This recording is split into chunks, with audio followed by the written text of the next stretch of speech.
Coming to you from the Deep South, this is the Blue Collar Leadership Podcast. High-impact leadership is not reserved for leaders, and it has nothing to do with your position, title, or rank. However, it does have everything to do with your character. It's time to climb to the next level and beyond, personally and professionally. Now, let's start making it happen with your host, Mac Story.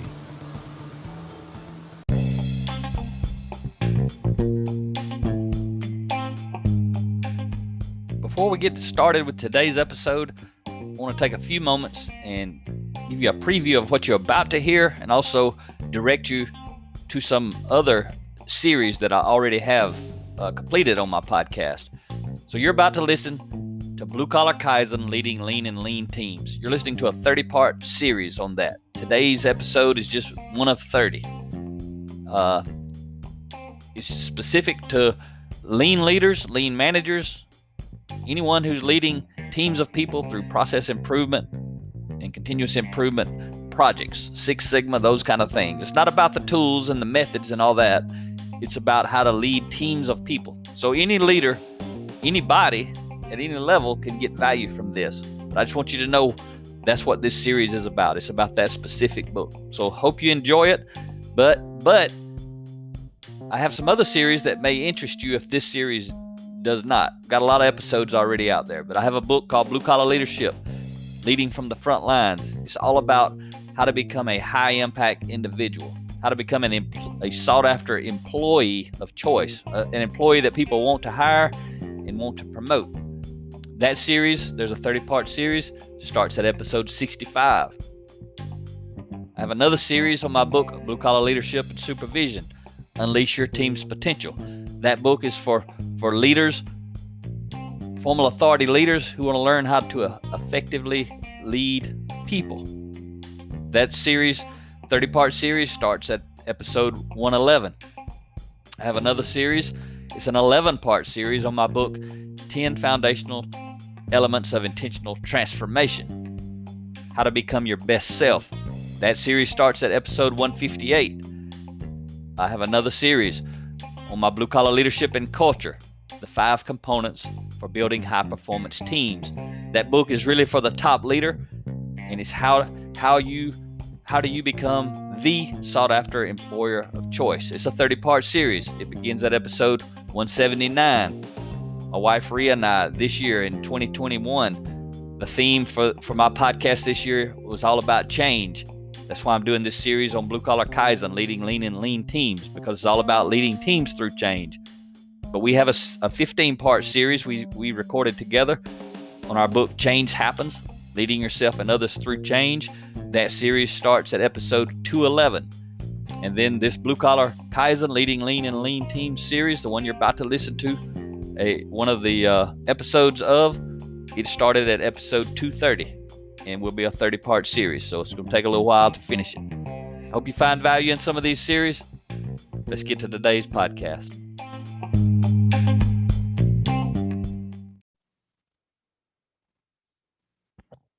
All right, thank you for stopping by the Blue Collar Leadership Podcast today. Today I'm going to talk to you about developing others. And we're on my 30-part series focused on my book, Blue Collar Kaizen, Leading Lean and Lean Teams. Chapter 8 of 30 is today's episode. Chapter 8 is titled Develop Others. The subtitle is The Best Leaders Go Slow to Go Fast. So I want to open with a quote from Jim Womack. And he had this to say. He says, lean managers go slow to go fast. By taking the time at the outset to fully understand the process and its purpose through dialogue with everyone involved, and by fully understanding the root cause of problems and the most promising countermeasure before taking action. And you know, when I first read that, I'm pretty sure I read that probably in his book, Gemba Walks, but I don't remember when I read it or where I read it, but I know I read it before I started reading leadership development books, personal growth books. But I learned a lot about leadership from lean, but I didn't realize really how it applied to people. But Jim Womack right there, he's talking about fully understanding the root cause of problems. When you apply that principle, I mean, that's a lean principle, but it's a principle. It applies to everything. And when I started reading about personal growth and leadership development in 2008, I quickly realized, when I talked to you last episode about that being the missing link, I quickly realized that's why we can't get good buy-in. That's why we can't sustain the gains. That's why there's so much frustration, resistance, confusion, and anxiety relative to lean initiatives. What I'm talking about is the root cause that we're not growing and developing the people. So see, when I discovered this, 2008, I started reading every day, and that was in the fall of 2008. It was basically right after I resigned from the corporate world and I started leading, started my own lean manufacturing consulting business, but I didn't have any clients. I had to drive around, meet people, try to get some clients, sent out hundreds of letters to organizations, introductory letters, tell them who I was, what I was doing, that sort of thing. And I finally got a client. I did one or two small jobs, but then I got a client 2009, and I got basically locked in for 3 or 4 years. I was there every week. They had multiple locations in multiple states, and I would be all over the place supporting those folks. And we did a lot of great stuff with a lot of great people. But when I started off with that company, I had already been reading and growing so much around personal growth and leadership development. I mean, it hadn't even been a year yet, but I had been reading every day and learning a lot. And I had put all the pieces together and realized this is the missing piece. So when I started down that path as a lean consultant, and I didn't report to anybody except for the owners who had hired me in, but the people who had hired me in didn't know anything really about lean. So I got to do it however I wanted to do it. So that's where I made what I'm teaching you now. I made it a component of my Kaizen events. So how did that actually work is I put a 1 hour audio that I was listening to and had been listening to. I was leading a Kaizen team. I said, hey, I'd like for y'all to listen to this thing and listen to it for an hour and let me know what you think. I hit play on the audio. We listened to it for an hour. I said, hey, is this something you guys value, or is this just something I value and I need to quit playing it? Or do you think this would be valuable for every team to hear this? And they said every team, and we had a great discussion around it. So it didn't take very long before I evolved into the practice of basically 80% of the week was focused on continuous improvement. 20% of the week was focused on respect for the people. And when I talk about that, when I say, I was leading a lean event, and it didn't matter what kind it was. And also later, I started with these companies, I started leading 5-day lean leadership events. It was not where we went out and applied any lean tools. That event was actually kind of flip-flopped. When I was leading a lean certification event, that was a 5-day event, basically 40 hours a week. Maybe not quite. We'd get out early on Fridays, but basically 40 hours a week. 80% of that week was focused on personal growth, leadership development. Only about 20% was on the lean tools, introducing people to lean. But when I talk about a lean event where we're actually doing 5S or standard work or quick changeover, those kind of things, we're actually going out getting results on the shop floor. Even in those events, 20% of that week was focused on personal growth and leadership development. The first 4 hours on Monday, and every hour basically Tuesday, Wednesday, Thursday, and Friday. I didn't start like that immediately, but I evolved into that. I started doing what I just told you. Very first time I played a 1 hour audio and everybody sat around and listened to it, including me while it played. Then later I started pausing the audio and talking. And then later I started introducing other books that I was reading on top of that. I mean, tons and tons of growth. So I grew it from play 1 hour, let everybody listen to it, and then let's get to work, to 4 hours on Monday, and then try to do about an hour every day for the rest of the week. So it ended up being 20% respect for the people, 80% continuous improvement. But I was doing what I talk about in this chapter. The subtitle is The Best Leaders Go Slow to Go Fast. I was applying that lean principle to respect for the people. I was going slow.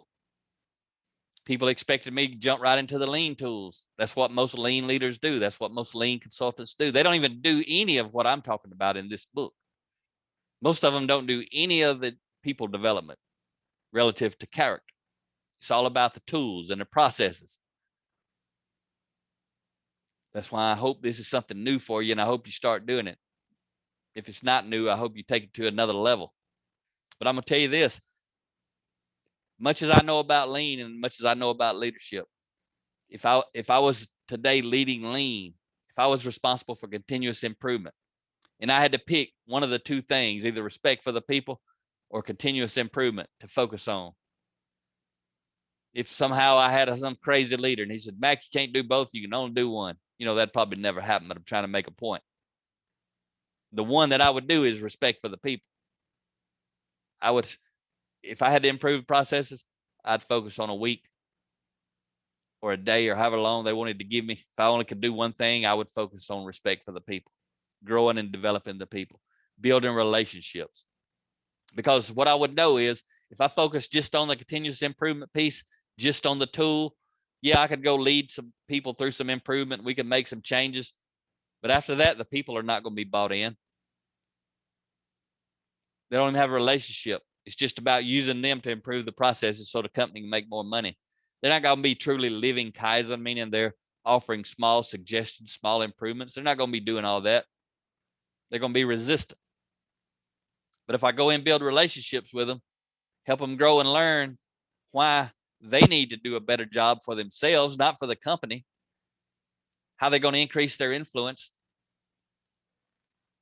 when they're providing ideas, how it's going to help them get promoted, help them get noticed. When I can do those things, that's when we got a long-term opportunity to get better, when we engage the people. They already know what to do. They just don't want to do it for the leaders. So I just want to point that out. That's how much I value what I'm teaching you in this book. So in companies struggling to get buy-in to lean and or struggling to sustain the gain, the underlying root cause is a lack of respect for the people. Respect for the people is going slow to go fast. When you respect the people, you will prepare the people, you will equip the people, and you will develop the people. Not just relative to continuous improvement, not just relative to whatever they need to know to do their job, not just the skills and abilities and knowledge related to the job. But again, I'm talking about character development. The best companies are focused not only on intentionally improving the processes, but also on intentionally developing and respecting their people. That's a game changer when companies actually do this. But again, your company may not do it, but as a lean leader, you can do it. You can do it just like I told you I did it. You can do it during a lean event as long as you get results. If you do what all I'm telling you and you don't get any results, then no, you can't do it because they're not going to like you're not doing a good job. But if you do this and you do it authentically and you know about lean tools, you have the knowledge, skills, and ability to actually do the continuous improvement, you're going to kill it. That's what's going to happen. You're going to kill it. You're going to get so many good results, it's going to be crazy. I'm just saying, you got to get results.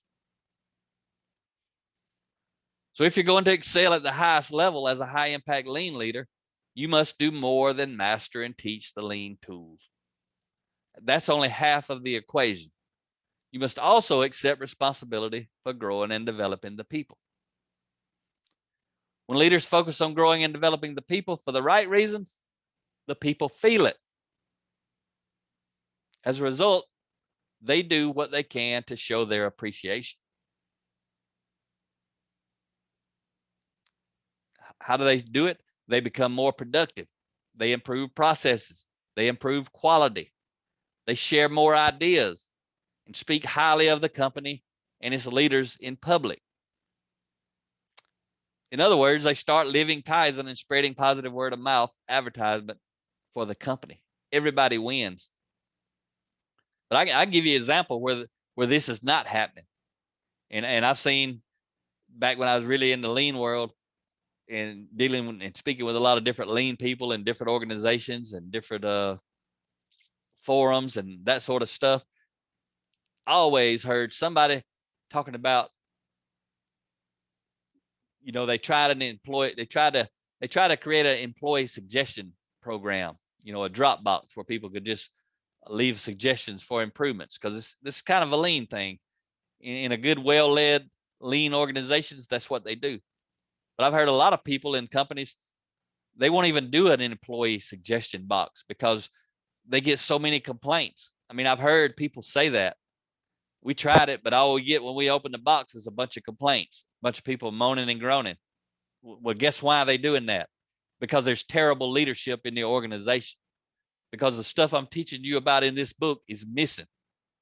If you can't have an employee suggestion program without people just moaning, groaning, complaining and whining, blaming, pointing fingers, you got a leadership issue. That's why I'm telling you, as a lean leader, the leaders above you may not have an interest in leadership. That doesn't stop you. What's that got to do with you? It doesn't stop you from sharing stories, from sharing quotes, from sharing thoughts, from sharing principles, from showing a video or playing an audio in your lean Kaizen events. That's how I started transforming organizations from the bottom up. When I say the bottom up, I mean me. I was an outside consultant, but I did it through the people and through the teams. Then they got hungry for it. Then they wanted more of it. That's when I started doing those 5-day lean leadership certifications, where we sit in a classroom. And this one company, you couldn't even participate in a Kaizen event unless you had been through the 5-day lean leadership training. I generated so much buy-in with the teams that the teams and the leaders and the people who had been participating with me said, hey, we'd have better Kaizen events if people would go through the lean leadership certification first, so they could understand the big picture. See, I got leaders within the company bought into, hey, let's go grow and develop the people. Let's go slow to go fast, so that when we have them on a team, they know what we're doing. They know why we're doing it. They understand how to lead themselves better. They understand how to be high impact individuals, how to be high impact team players, how to be high impact leaders. But when most companies start down the lean path, they get it wrong. Some of them get it wrong forever, but most of them get it wrong when they first get started, because they don't go slow to go fast. And again, this is a lean principle from Jim Womack, but it applies to leadership. It applies to people. Most companies, they do the opposite. They don't go slow to go fast. They go fast to go slow. You know why? They are hungry for the results they've read about. So instead of doing lean with the people, they do lean to the people, and the people feel it. And see, if you're a lean leader and you've read a lot of lean books, what I just said there at the end, you relate to that. Even if you've never read a leadership book, you relate to what I just said about companies do lean with the people instead of to the people, because that's in a lot of lean books. And they talk about companies do it wrong. They do it to the people, not with the people. Before I led lean in companies that I had worked in, they always did it to us. They didn't include us. That's not respect for the people. That's why companies with poor leadership, where they just manage people, they learn about lean, they read a book or they hear somebody speak, they hear me talking about getting 376% increase in output per person per hour in 1 week. They want some of that, but they don't want to do the work to sustain that or to generate the buy-in. I can walk in and get the buy-in. It doesn't matter if they got terrible leaders. I'm going to go in, I'm going to build a relationship. I'm going to grow the people while I'm there during this 5 days. We're going to get ridiculous results, but they're going to be following me. They ain't going to be following the leaders. They're going to be following me. So when I leave, there's nobody to lead lean, nobody to sustain the gains that we got. It's going to be real easy for it to go backwards. So that's what this entire book is about. It's about a whole lot of things. But one of the things it's about is helping you learn as a lean leader, how do you go slow to go fast? Because when you do lean to the people instead of with the people, when I say they're going to feel it, if you've ever had it done to you, you know what I'm talking about. If you've just been doing it to other people, maybe you don't know what I'm talking about. Because there's some people who've only led lean because of they went through school, or they got an education, or they had experience, and maybe they got somehow they were put in a position of responsibility, and they started leading lean, although the company never had been through lean. Someone had to step up and lead it, just like I did. But the difference is, when I started leading lean, I had already been through lean with other companies, but not as a leader, but as a worker, and they had did it to us. So I knew what it felt like to have lean done to us, and I was not going to do lean to people.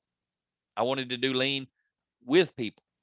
But a lot of people don't know that, or they don't value that, so they want to go fast to go slow. But again, the people are going to feel it when you do it to them and not with them. So what's going to be the result when you do it to them? They're going to be frustrated because they don't have the input. Leaders may be telling them they have a voice, but they know they don't have a voice. Leaders may be telling them, we want to hear your ideas, but they know leaders don't want to hear their ideas. I remember one leader, our plant, when they were doing it to us, the big dogs were out there saying, hey, give us your ideas. Tell your team leaders and your supervisors your ideas. We were not on teams or anything. They just wanted our ideas. And I remember some of us on third shift, we would be sharing ideas with our team leader, and he just shoot them down. He had no interest. He didn't want to pass them along. I remember his words were, they don't pay me to think.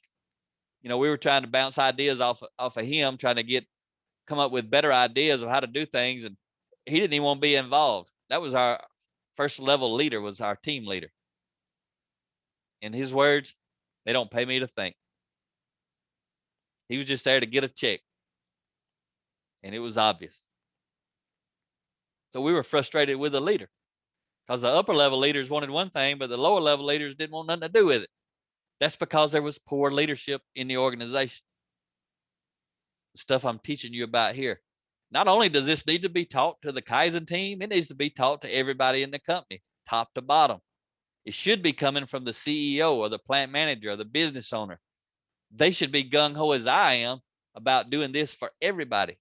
But I'm teaching you that in this book, that if they're not, then you do it. You do it. What else will happen when they feel it? When they feel lean's being done to them instead of with them, there's going to be resistance. There's going to be active resistance where they openly say that, they're against it. They badmouth it. There's also going to be passive resistance where they don't badmouth it, but they just don't share any ideas. They don't volunteer to be on lean teams, Kaizen event teams. I've been in some companies where they'll say, we ask for volunteers to be on a team because that's a good lean thing. They think, that's doing it with them instead of to them. We'll say, who wants to participate? Nobody signs up. That's because there's poor leadership in the organization. The people are resistant. That's passive resistance. When people won't sign up to participate in a lean event, a continuous improvement event, they don't want to take on additional responsibility. They don't want to be responsible. That's passive resistance. It's due to a lack of leadership, top to bottom. When you go fast to go slow, people are confused because they don't understand what lean is. They don't understand the big picture. That's why we started doing the 5-day lean leadership certification, so everybody could have an understanding of the big picture of lean. But we spent 80% focused on the person, personal growth, leadership development of the individual, 80%. But then we taught them about lean, continuous improvement tools, 20%. We was trying to go slow to go fast, help them have a big vision. So when they got on a Kaizen event or got asked to participate, they were ready to participate. They were willing to participate because they understood the big picture. They had been included and involved. One thing I know is no involvement, no commitment. You don't involve people, they're not going to be committed to the mission. And then there's anxiety. I've been in places where they make someone a leader of a Kaizen event. They've never taught them a single thing about a Kaizen event. They don't even know about lean. They ain't even taught them about lean. They may bring me in as a consultant, and then they tell me Joe's going to be the Kaizen event leader. I say, okay, that's great. They put together a team. They show up on Monday. I show up on Monday. Joe shows up on Monday. Joe ain't got a clue how to do nothing. He ain't never been on a lean event. He ain't never been taught about lean. You know, it sounds so funny and ridiculous, and it is. It ain't really that funny, but it is ridiculous. That's the way some organizations do lean. They hear a little bit about lean, and they go start trying to do events, and they don't want to go slow to go fast. They don't want to do the training, because when you're doing the training and the sharing and generating buy-in by casting the vision, sharing the mission, nothing's happening at that moment. Especially in the manufacturing world, we're going to slow down, stop production to teach people some stuff, but we ain't improving anything. A lot of leaders won't do that. Pretty sad, because most lean leaders or plant managers or owners or CEOs, they do lean to the people, not with the people. Right, the opposite of everything I'm teaching you in this book. That is the norm, not the exception. What I'm teaching you is the exception. And it's a rare exception. Very few lean leaders at any level who've been doing this any amount of time won't do this. A lot of times as a consultant, they definitely won't do it because people hiring them don't want anything to do with this. So they're afraid to do it because they're afraid they may not get good results. So they go straight to doing it to the people. They're just as guilty as everyone else. They go in on Monday morning, start teaching about lean tools, and then they deal with the resistance all week. I didn't have to do that. I went slow to go I went slow. We went fast. It was pretty amazing. I'm gonna leave you with a quote today from Bob Beal. He says, standards of excellence are not chiseled in stone. They are constantly being redefined. It's important to recognize that what was graded as excellent last year may not be so this year. That is why we must keep mastering new skills. What he's talking about? Continuous improvement, continuous growth, continuous development, continuously preparing, continuously equipping. But again, if you remember the way we started off today's episode, we was talking about the root cause, the underlying root cause of most failed lean initiatives or struggling lean initiatives is a lack of respect for the people. In simple terms, it's because people do it to the people, not with the people. Talk to you next time. Make it happen or someone else will. It might as well be you. Are you serious about taking your career and your life to the next level and beyond? Check out Mac Story's Blue Collar Leadership series books and others, now available on audio, along with paperback and ebooks at Amazon, iTunes, and Audible. Please visit bluecollarleadership.com to learn about Mac's books, programs, special offers, certifications, and more. Thank you for listening to the Blue Collar Leadership Podcast.